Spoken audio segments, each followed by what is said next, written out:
Break के बाद 10 कदम trade में आप सभी का फिर से स्वागत है। अब बातचीत करेंगे गौतम शाह जी के साथ, हमारे साथ मौजूद हैं इस वक्त इस कार्यक्रम में। गौतम जी नमस्कार, कार्यक्रम में स्वागत है। और आपसे पिछली जो बातचीत हुई, वार्तालाप हुई, और इस बातचीत के बीच में लेवल्स में बहुत बड़ा अंतर आ गया। We are at all time high. वो कहते हैं ना, सोने पर सुहागा। आई मीन, ये जब स्टेट इलेक्शंस के वर्डिक्ट आए, एक हमको स्विंग तब मिला, एक कॉन्फिडेंस तब मिला, और दूसरी चीज़ ग्लोबल मार्केट्स का सेटअप इतना अच्छा हो गया कि हमारी ये रैली और कंटिन्यू कर गई। पहले बात करते हैं एग्जैक्टली जो ग्लोबल फ्रंट में सेटअप है हमारे पास, चाहे वो यूएस मार्केट हो, चाहे वो यूरोपियन मार्केट्स हो, चाहे वो क्रूड की ट्रैजेक्टरी हो। इन सब को देखते हुए आपको ग्लोबल एनवायरनमेंट कितना कंफर्टेबल लग रहा है इस वक्त, जिसके अंदर या फिर जिसमें मौजूद रहते हुए हम अपने और यहाँ से हायर अपसाइड तय कर सकते हैं? गौतम जी। गुड मॉर्निंग वीरेन जी। वेल देखिए, जितने भी हम अपने लोकल पॉजिटिव्स के बारे में बात कर ले, लिक्विडिटी के बारे में बात कर ले, ये मानना जरूरी है कि हम यूएस मार्केट के साथ चलते हैं, चाहे वो ऊपर की तरफ हुआ या नीचे की तरफ हुआ। क्योंकि 1.5 महीना पहले यूएस मार्केट्स और इंडियन मार्केट्स दोनों अपने मल्टी वीक लोज पे थे। उसके बाद यूएस मार्केट में इतनी अब्रप्ट सी रिकवरी आई। आपने डाउ को देखा जिस तरीके से वो घूमा, S&P 500, नैस्डैक, और उसके साथ साथ इंडियन मार्केट्स भी साथ में घूमा। In fact India is probably one of the only markets in the world जो यूएस मार्केट के एकदम साथ साथ चल रहा है ऑन अ डेली बेसिस। अगर आप दोनों का चार्ट साइड बाय साइड लगा के देखेंगे तो आपको दिखेगा कि कितनी अच्छी कोरिलेशन है, और ये कोरिलेशन सालों से है। और इसके साथ साथ जिस तरह की डोमेस्टिक लिक्विडिटी है, जो 16,500 करोड़ का जो लिक्विडिटी हर महीना अपने सिस्टम में आ रहा है, ये ऑब्वियसली मार्केट को ज्यादा सपोर्ट करती है। बट आज के मार्केट को समझने के लिए आई थिंक आपको पिछले 3 महीना समझना जरूरी है कि जब खराब टाइम था, न्यूज फ्लो इतनी अच्छी नहीं थी, जियोपॉलिटिकल रिस्क थे, इलेक्शंस का एक प्रॉब्लम था, लोगों को पता नहीं था कि कैसी रिजल्ट आएगी, इन्फ्लेशन, इंटरेस्ट रेट्स, ये सारी चीज के बारे में हम जब बात कर रहे थे तो मार्केट ने कोई वीक रिएक्शन नहीं दिया। और उस समय भी अगर आपको याद होगा तो मिड कैप्स और स्मॉल कैप्स चलते थे, और एक ब्रेथ मार्केट में हमेशा से पॉजिटिव रही है। तो ऑब्वियसली असेंबली इलेक्शन रिजल्ट्स के बाद का ट्रेंड बदला, इंपॉर्टेंट लेवल्स क्रॉस हुए, और उसके बाद there has not been any looking back. अब ये कुछ ज्यादा ही लग रहा है, क्योंकि जिस तरह की तेजी आई है, सबको लगता है कि ये जिंदगी भर ऐसे ही चलेगा। मेरे को ये नहीं लगता है। आई थिंक मार्केट काफी ओवरबॉट है। अगर आप ट्रेडिशनल पैरामीटर्स में देखें या ब्रेथ पैरामीटर्स में देखें, जो आई थिंक मेरे हिसाब से ज्यादा इंपॉर्टेंट है समझना इस लेवल्स पे, 21,550 का जो लेवल है निफ्टी का, वो एक इंपॉर्टेंट नंबर है। एक बार वो अगर क्लोजिंग बेसिस पे निकलता है तो हो सकता है 500 से 700 पॉइंट की और तेजी आ सकती है। मीडियम टर्म में हमारा टारगेट है 22,300। बट अभी लिक्विडिटी और सीजनैलिटी इतनी स्ट्रांग है, तो हो सकता है कि अगले 5-7-10 दिन में ज्यादा कुछ नहीं हो, पर जैसे मार्केट जनवरी में जाएगा, कुछ वॉलेटिलिटी और करेक्शन लाइकली है। ओके, जनवरी में थोड़ा सा अगर आप देखें वोलेटिलिटी या फिर रिट्रेसमेंट हायर लेवल से पॉसिबल है। अच्छा गौतम जी, अब एक तो आपने निफ्टी पे कमेंट करी, बैंक निफ्टी का जो सेटअप है, we are at all time high 48 almost 200 आज स्क्रीन पे था।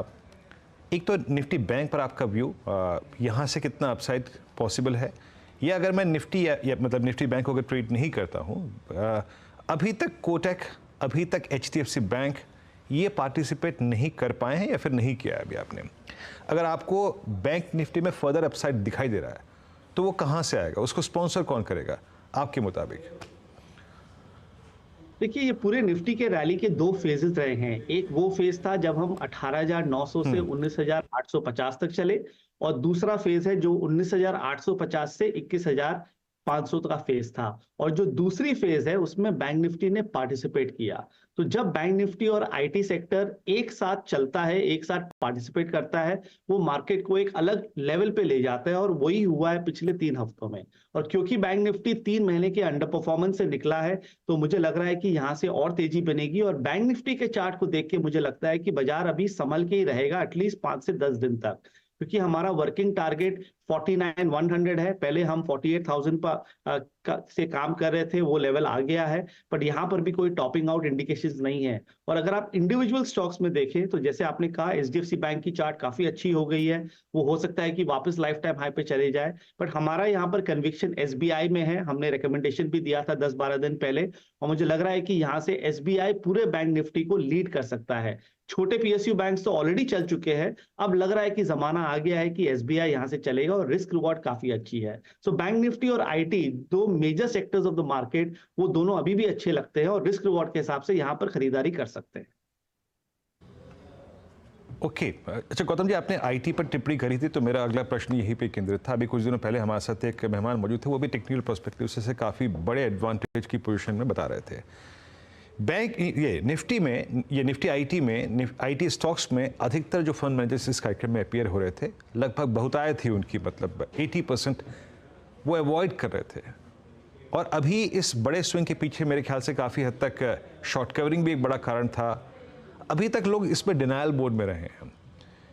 अभी आपको सेटअप के अनुसार लग क्या रहा है? आई मीन क्या हम वो जो स्विंग हाई था या फिर जो ऑल टाइम हाई है जनवरी 2022 का, उसके नियर, उसके नज़दीक जाने का अटेम्प्ट ले सकते हैं निफ्टी आईटी में? और ऐसे में front line IT, large cap IT क्या ज़्यादा पार्टिसिपेट करेगा इस स्विंग में? देखिए, अभी जिस तरह का मार्केट है ना, आपको एनालिस्ट होने की जरूरत नहीं है, क्योंकि अगर आप कुछ भी लेते तो बाजार चल रहा है, चाहे वो उसमें फंडामेंटल्स हो या नहीं हो, अभी वैसा जमाना आ चुका है। बट आई थिंक इस मार्केट में रिस्क रिवॉर्ड को समझना बहुत जरूरी है, और रिस्क रिवॉर्ड के हिसाब से मुझे लगता है कि आईटी में डाउनसाइड कम है और अपसाइड पोटेंशियल काफी है। अगर मार्केट में करेक्शन भी आ जाए तो आईटी स्टैंड आउट करेगा।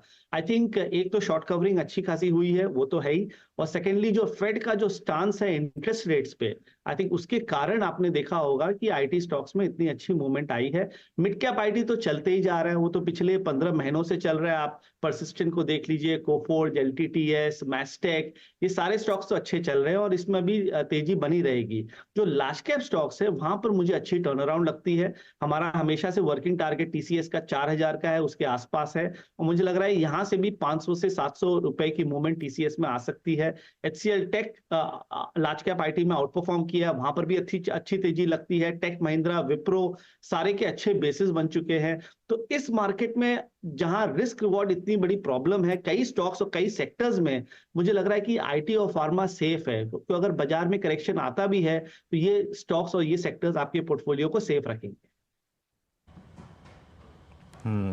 अच्छा गौतम जी, आज से लगभग महीना सवा महीना पहले मेरी आपसे जो बातचीत हो रही थी उसमें आप लोगों ने खुद एक इंडेक्स क्रिएट किया है टू जज और I think to guide chemical space. वो बात हुई थी हमारी, आपको याद होगा। उसके बाद एक अच्छा स्विंग आया है अब तक। केमिकल अब वाकई चेस करने लायक है, क्योंकि जैसे कि मैंने आईटी के केस में पूछा आपसे, क्योंकि प्रीवियस हाई और सीएमपीज में एक सुरक्षित डिफरेंशियल है। क्या केमिकल में वही कहानी है? और जो आप लोगों ने चार्ट ड्रॉ करा है, मतलब सेक्टर इंडेक्स, वो क्या कह रहा है इस वक्त? हाँ जी, आपने ठीक बोला। आई थिंक जो हमारा कस्टम केमिकल इंडेक्स है वहां पर बहुत अच्छी ट्रिगर आई है। हमने 1-1.5 महीना पहले वहां पर एक फीलर्स देखा, हमें लग रहा था कि एक टर्न अराउंड आ सकता है, और उसके बाद फॉलोअप एक्शन काफी अच्छी रही है। तो लग रहा है कि अगेन रिस्क रिवॉर्ड के हिसाब से केमिकल्स में ज्यादा डाउनसाइड नहीं है, क्योंकि ये सेक्टर पिछले 12 से 15 महीनों से अंडर परफॉर्म कर रहा है। कई स्टॉक्स ने 30, 50, 60% की डाउनसाइड देखी, और अब जिस तरह से ये सारे स्टॉक्स निकल के आ रहे हैं, मुझे लग रहा है कि केमिकल्स एक बड़ी अपॉर्चुनिटी है अगले 3 से 6 महीने के लिए। इसमें अगर आप स्टॉक्स की बात करें तो आरती इंडस्ट्रीज हमारे टॉप पिक में रहा है, दीपक नाइट्रेट हमें अच्छा लगता है, और एसआरएफ की चार्ट काफी अच्छी हो चुकी है। गुजरात फ्लोरो हमें अच्छा लगता है, नोसिल हमें अच्छा लगता है, और बाकी के जो स्टॉक्स भी हैं वो भी धीरे धीरे अब निकल के आ रहे हैं। तो केमिकल्स एक डेफिनेटली एक फेवरेबल जोन में है। मैं इसे लॉन्ग टर्म के लिए नहीं बोलूंगा, बट अगर आपको पोजिशनली अगर आप 2 से 6 महीने के व्यू के हिसाब से लेना है तो केमिकल्स एक अच्छा अपॉर्चुनिटी दे रहा है। अच्छा, एक प्रश्न ये भी कि कहाँ पे प्रॉफिट्स को कैश में कन्वर्ट करना चाहिए, क्योंकि जिस प्रकार के हमने राइज देखे हैं पावर स्पेस में, ये स्पेशली एनटीपीसी गौतम जी एक वर्टिकल राइज था। आप एनर्जी स्पेस में आइए तो कल कोल इंडिया को आपने देखा होगा, ये भी पिछले लगभग 2 महीने से ऐसे ही चल रहा है। कहाँ पे स्टॉक्स जो हैं वो अब एक बहुत ओवरबॉट ट्रैजेक्टरी में, या फिर आप कुछ समय के लिए इस ओवरबॉट ट्रैजेक्टरी को ध्यान नहीं देंगे, इसको प्ले करते रहें? कहाँ पे आपको प्रॉफिट्स कैश में कन्वर्ट करने का मन है या फिर आप लोगों ने किया है? देखिए, मार्केट में देखिए कैसे जमाना बदलता है, क्योंकि एक टाइम था जब एनटीपीसी और कोल इंडिया चलता ही नहीं था। माने सालों तक वो एक ही लेवल पे था, एक ही रेंज में था।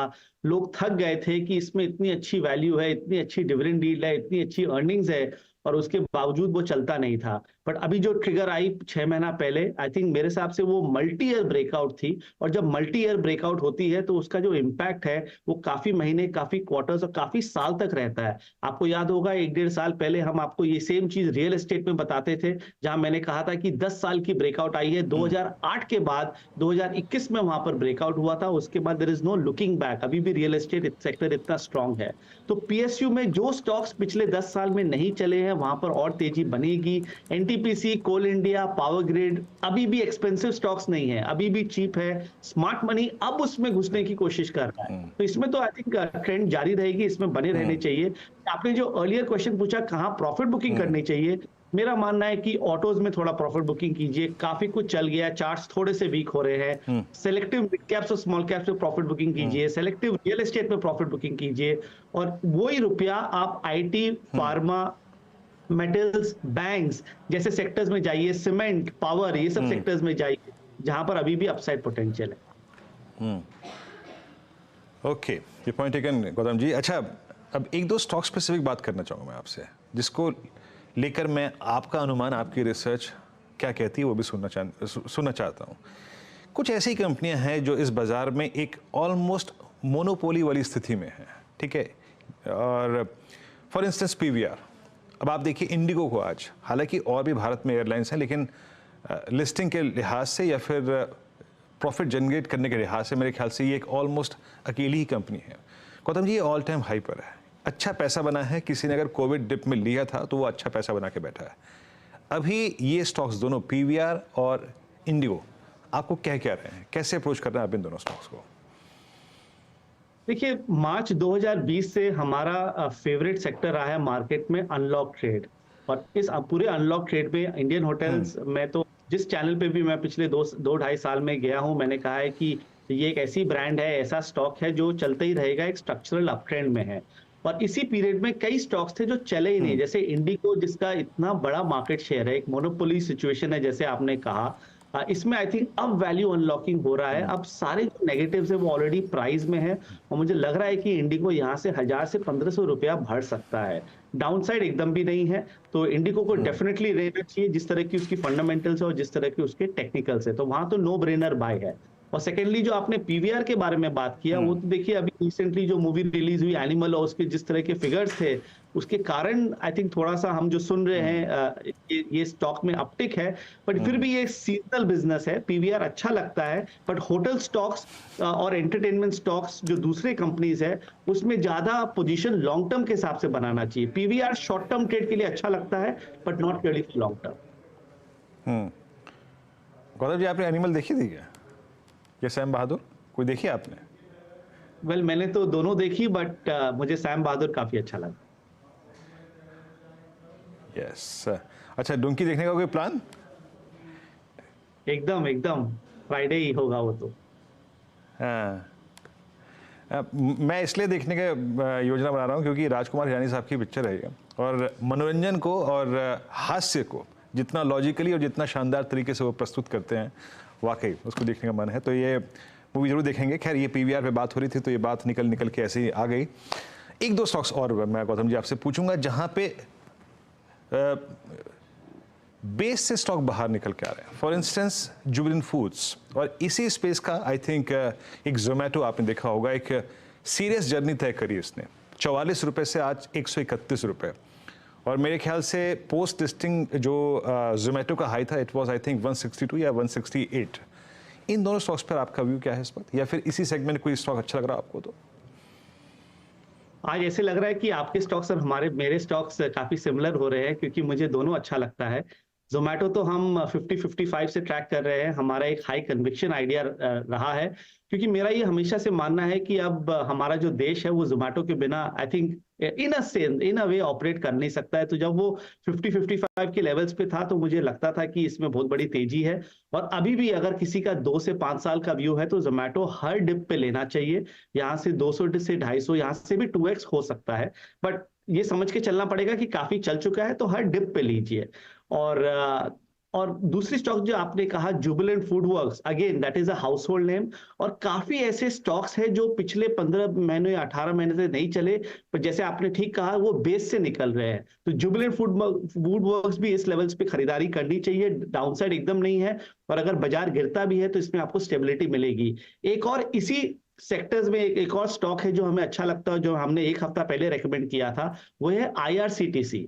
पूरा रेलवे सेक्टर चल गया, पूरा सेक्टर चल गया, आईआरसीटीसी एक ही लेवल पे पिछले 18 महीनों से है। ब्रेकआउट काफी अच्छी आई है और यहां से भी मुझे लग रहा है कि 20 से 40% की तेजी आनी चाहिए।